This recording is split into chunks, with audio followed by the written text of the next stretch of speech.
Everyone, welcome to Diplomapedia, Chapter 4 Chemical Bonding, Applied Chemistry। तो basically आज chapter 4 का chemical bonding जो हमारा लास्ट टॉपिक रह गया था हाइब्रिडाइजेशन और पाई एंड सिग्मा बॉन्ड वो कंप्लीट करेंगे। एंड आज की वीडियो में हमारा पूरा चैप्टर खत्म हो जाएगा। जो चैप्टर 4 है केमिकल बॉन्डिंग वो कंप्लीट हो जाएगा। वीडियो एंड तक देखना। कहीं कोई डाउट रह जाता है नीचे कमेंट कर सकते हो या फिर इंस्टा या फिर बाकी जितने भी अदर प्लेटफॉर्म है वहाँ पे पूछ सकते हो। वीडियो की पीडीएफ आप टेलीग्राम चैनल से ज्वाइन कर सकते हो, लिंक डिस्क्रिप्शन में मिल जाएगी और पिन कमेंट दोनों ही जगह मिल जाएगी, वहां से आपको पूरी पीडीएफ मिल जाएगी।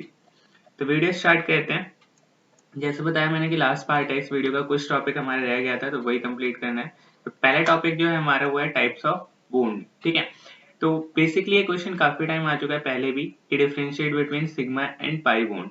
चार चार या पांच पांच पॉइंट आप मिनिमम याद रखना है, ताकि अगर 4 नंबर में भी आता है या फिर 10 नंबर में भी आता है, 10 नंबर में वैसे मिनिमम 10 पॉइंट लिखना है, 10 नंबर में आएगा नहीं।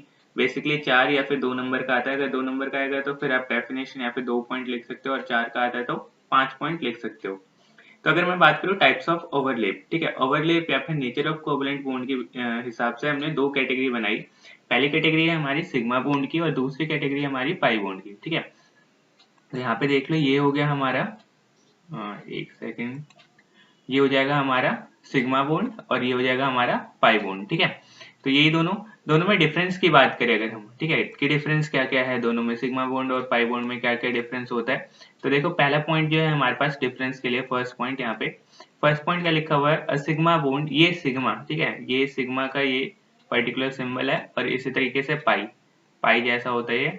ठीक है, तो sigma bond is form by linear और head to head overlapping of two half filled atomic orbitals along internuclear axis. तो जनरली जो सिग्मा बॉन्ड हमारे होते हैं वो कैसे होते हैं, हमारे हेड टू हेड होते हैं। ठीक है, लीनियर होते हैं या फिर हेड टू हेड ओवरलैपिंग होती है इनमें।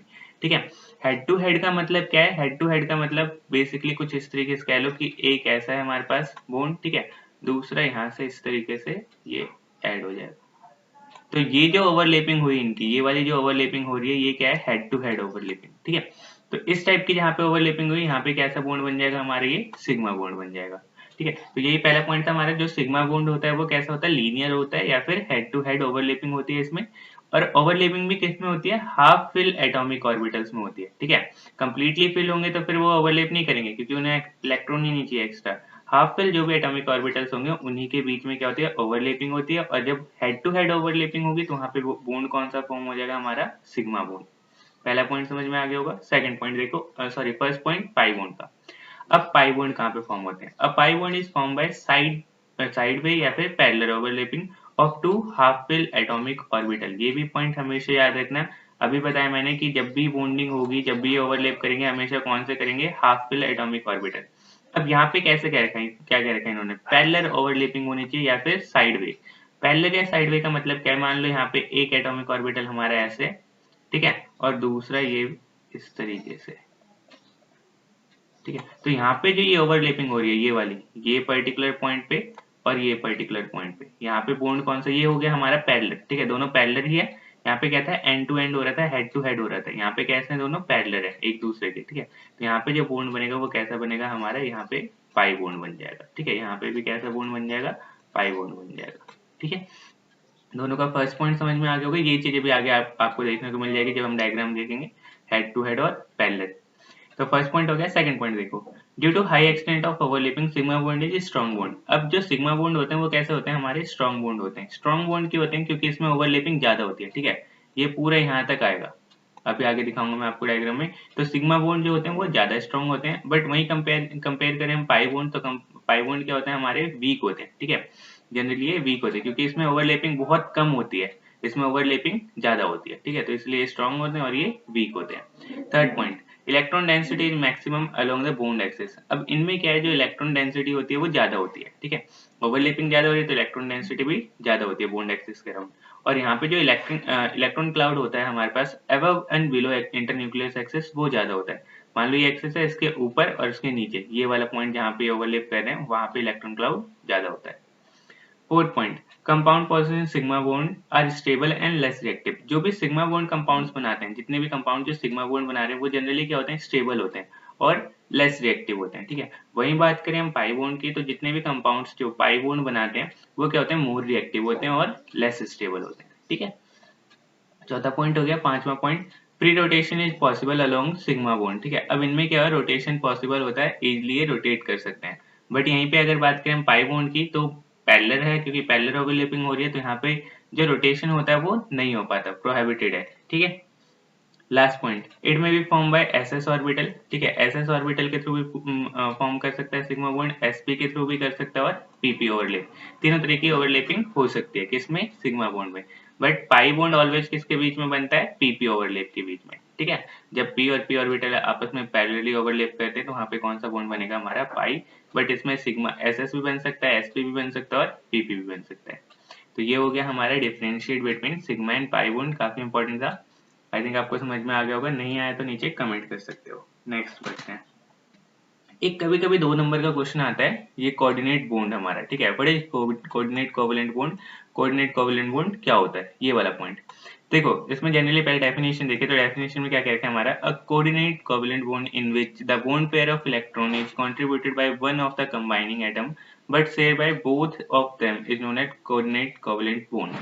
ठीक है, तो ये तो हो गई इसकी डेफिनेशन। देखो जनरली करके रखा है यहाँ पे वाटर है हमारे पास H2O। ठीक है, एक ऑक्सीजन है, 2 हाइड्रोजन है। अब इसको हमें शेयर, एक हाइड्रोजन के साथ हमें पर्टिकुलर क्या करना है, शेयर करना है, और क्या बनाना है, हमें इसको हाइड्रोनियम आयन बनाना है।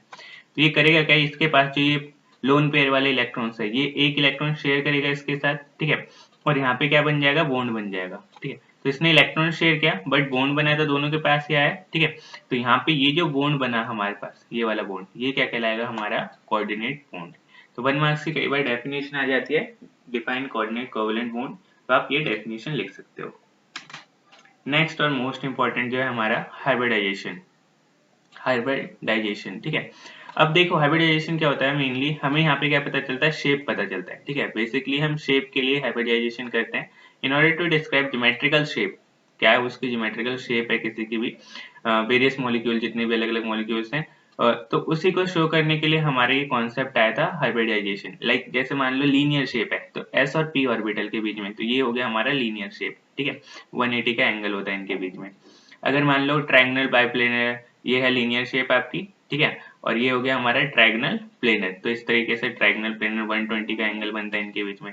टेट्राहेड्रल है, टेट्राहेड्रल किसके बीच में होता है, sp3, ये हाइब्रिडाइजेशन है। sp2, ये sp।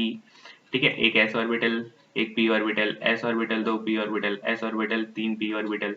तो इस तरीके से अगर मॉलिक्यूल्स आपस में कंबाइन होंगे तो इस शेप में ऐसे शेप बनेगी इनकी। पहले की लीनियर, तो लीनियर इस तरीके से बनती है। ट्रायंगल प्लेनर, तो ये ट्रायंगल प्लेनर 120 एंगल। और थर्ड अगर बात करें टेट्राहाइड्रल, तो ये हो गया टेट्राहाइड्रल, 109.5 डिग्री का एंगल होता है इनके बीच में। ट्रायंगल बाइपिरामिडल करें तो वो कौन से में बनेगी, हमारी sp3d में। ठीक है, तो इनमें 90 और 120 डिग्री का होता है। और लास्ट होता है हमारा ऑक्टाहेड्रल। ठीक है, sp3d2, तो इसमें 90 का होता है। ठीक है, ये अभी आगे डिटेल में पढ़ते हैं। तो ये थी हमारी बेसिक शेप लीनियर के लिए, triangle pyramidal, tetrahedral, triangle bipyramidal और ऑक्टाहेड्रल। नेक्स्ट, अब टाइप ऑफ हाइब्रिडाइजेशन की बात करते हैं। तो देखो टाइप्स में कौन कौन से हाइब्रिडाइजेशन होते हैं हमारे पास, sp, sp2, sp3, dsp2।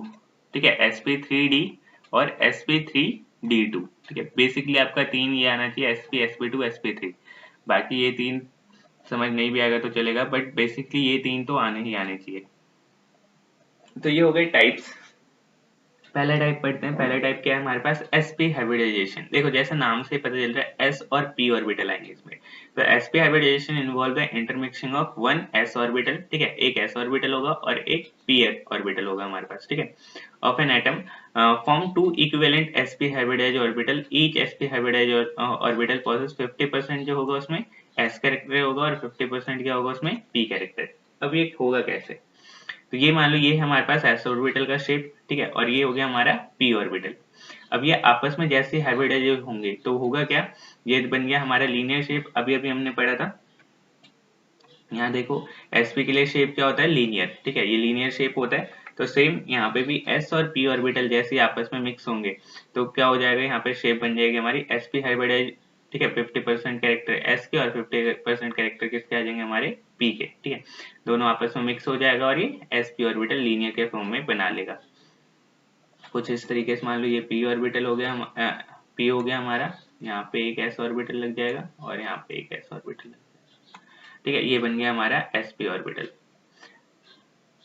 Next है हमारा sp2। ठीक है, अब बेसिकली उसमें भी था हमारा ग्राउंड स्टेट का देखना था, एक्साइटेड स्टेट का। अभी मैं यहाँ पे समझा देता हूँ आपको ग्राउंड स्टेट, एक्साइटेड स्टेट और हाइब्रिडाइजेशन कैसे निकालते हैं, तो आपको यहाँ समझ में आ जाएगा। Intermixing of s orbital with 2 p orbital, उसमें क्या था, sp था तो एक s था एक p था, इसमें क्या है, एक s ऑर्बिटल होगा और 2 p ऑर्बिटल, क्योंकि sp2 है हमारा। ठीक है, लेट्स सपोज एक एग्जांपल ले लेते हैं sp2 का bf3। ठीक है, तो बोरोन फ्लोराइड हो जाएगा, ट्राइफ्लोराइड हो जाएगा हमारे पास BF3। अब बोरोन की बात करते हैं। बोरोन की अगर ग्राउंड स्टेट में हम बात करें तो इसका एटॉमिक नंबर कितना होता है, 5। इसकी पर्टिकुलर वो करेंगे इलेक्ट्रॉनिक कॉन्फ़िगरेशन तो हो जाएगा 1s2 2s2 2p1। ठीक है, तो ये हो गई इसकी इलेक्ट्रॉनिक कॉन्फ़िगरेशन 2p1 तक। ठीक है, अब एक्साइटेड स्टेट में जाएंगे तो 3 फ्लोरीन डालना है हमारा, तो ये हो जाएगा 1s2 2s1 2px1 2pxy। ये चीज हुई कैसे, देखो फर्स्ट वाला कंप्लीटली फिल्ड है, इसको छेड़ने की जरूरत नहीं है, हमें लेना है बस ये 2 ऑर्बिटल 2s2 और 2p1। तो s ऑर्बिटल में ये सिंगल बन गया हमारे पास, और p ऑर्बिटल में कितने होते हैं हमारे पास, 3। ठीक है, एक बॉक्स 3 हो गया। ठीक है, यहाँ पे कितने इलेक्ट्रॉन है, s के 2 इलेक्ट्रॉन पूरे हैं, तो एक इलेक्ट्रॉन यहाँ आ जाएगा, एक इलेक्ट्रॉन इसके नेक्स्ट वाले में। ठीक है, इसके p के पास कितना है, एक, तो एक इलेक्ट्रॉन इसका यहाँ आ गया। ठीक है, f कितने हैं, 3 फ्लोरीन है, तो एक फ्लोरीन यहाँ आ जाएगा हमारे पास, कंप्लीट हो गया, क्योंकि s में 2 ही आते हैं मैक्सिमम, और p में कितने आते हैं, 6। तो यहाँ पे एक पहले से ही है, एक फ्लोरीन यहाँ आ जाएगा और एक फ्लोरीन यहाँ आ जाएगा। ठीक है, s कंप्लीट हो गया था, तो ये बन गया s। p के कितने हैं, 2, तो यहाँ पे क्या बन जाएगा, p2। ठीक है, sp2 हो गया, ये बन गई हमारी sp2 हाइब्रिडाइजेशन। इसी तरीके से हाइब्रिडाइजेशन बनती है। अब sp2 की बात करें तो इसके लिए हमारे पास पर्टिकुलर यहाँ पे देखो दिखा रखा है। ठीक है, 3 हुए थे, फिर तीनों में एक एक फ्लोरीन आ गए, ये एक फ्लोरीन यहाँ आ गया, दूसरा फ्लोरीन, तीसरा फ्लोरीन, तो एक s ऑर्बिटल 2 p ऑर्बिटल, ये बन गया हमारा sp2। अब ये हो गई इसकी शेप हमारे पास। ठीक है, एक s ऑर्बिटल और 3 जो हमने p लगाए थे sp3 के लिए, ये बन गया हमारी शेप इसकी sp3 की, बोरोन ट्राइफ्लोराइड की। अब इसकी शेप की बात करूं तो शेप का नेम यहाँ पे बताया था मैंने आपको, sp2 के लिए हमारा शेप क्या होता है, ट्रायगोनल प्लेनर। ठीक है, तो ये इसी शेप का होता है हमारे पास। तो यहाँ पे देखो आगे, ये सेम शेप बन रही है हमारे पास, ये 3 शेप बन रखी है बिल्कुल सेम। ठीक है, SbF3, तो ये बोरोन है हमारे पास, और एक फ्लोरीन, 2 फ्लोरीन और 3 फ्लोरीन। ठीक है, ये बोरोन हो गया बीच वाला s ऑर्बिटल, और ये 3 हो गया हमारे पास p के साथ जो कनेक्टेड है आपस में। ठीक है, तो ये हो गया हमारा sp2। नेक्स्ट sp3 की बात करते हैं, तो सेम जैसे sp2 था वैसे ही sp3 कार्बन है। ठीक है, कार्बन की पहले ग्राउंड स्टेट में कर रखी है, electronic configuration 1s2 2s2 2px1 2pxy 2p z1। ठीक है, ये x y z ले रखा हमने यहाँ पे। अब सब में क्या करेंगे, एक एक हाइड्रोजन डाल देंगे, तो एक हाइड्रोजन यहाँ आएगा हमारे पास, कंप्लीट हो गया, s ऑर्बिटल 2 हो गए। एक हाइड्रोजन यहाँ आएगा, यहाँ भी कंप्लीट हो गया 2, यहाँ भी एक आएगा 2, और यहाँ पे भी एक, तो कंप्लीट हो गया। तो s और यहाँ पे p कितने हैं हमारे पास, 3, तो यहाँ पे बन जाएगा sp3। ठीक है, ये होगी इसकी हाइब्रिडाइजेशन। और इसके बाद इसके 3 पर्टिकुलर इसका शेप देखो यहाँ पे क्या है sp3 का, यहाँ देखो sp3 का क्या है, टेट्राहेड्रल। टेट्राहेड्रल कुछ इस तरीके से 1095। ठीक है, 109.5 का एंगल होता है इनमें, तो 1095 का एंगल है, और सेम शेप है हमारी। ये देखो 4 हाइड्रोजन थे, तो एक हाइड्रोजन यहाँ लगा गया, एक s लग गया, दूसरा, तीसरा और ये चौथा। ठीक है, ये चारों हाइड्रोजन लग गए यहाँ पे, और हमारी ज्योमेट्री भी कंप्लीट हो गई, टेट्राहेड्रल स्ट्रक्चर बन गया हमारा, sp3 खत्म हो गया। तो ये था आपका हाइब्रिडाइजेशन। ठीक है, ये टॉपिक भी आपका खत्म हो गया फाइनली।